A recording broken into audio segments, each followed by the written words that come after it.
Sviđa ti se što vidiš? Da, jako je lijepa. Što? Sviđa mi se. O ne. Ali ona je nečija.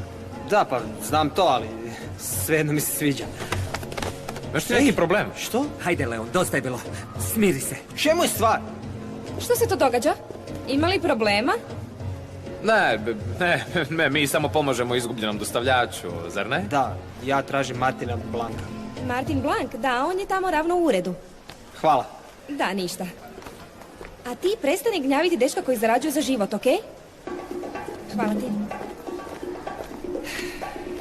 Imaš li problema s dečkima? Ne, s dečkima ne. Što je onda? Tvoja načakinja? Samo trebam zagrljaj.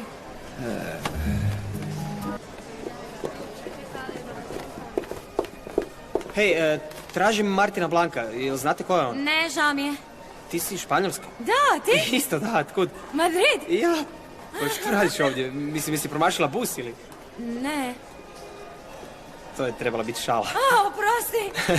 Ne, moj otac je diplomat. A, lijepo. Pa, moram ići. Martin Blank. I tko je, molim te, taj dečko? On je iz Španjolske. Jesi li donijela vodu koju sam tražila? Samo ovo su imali.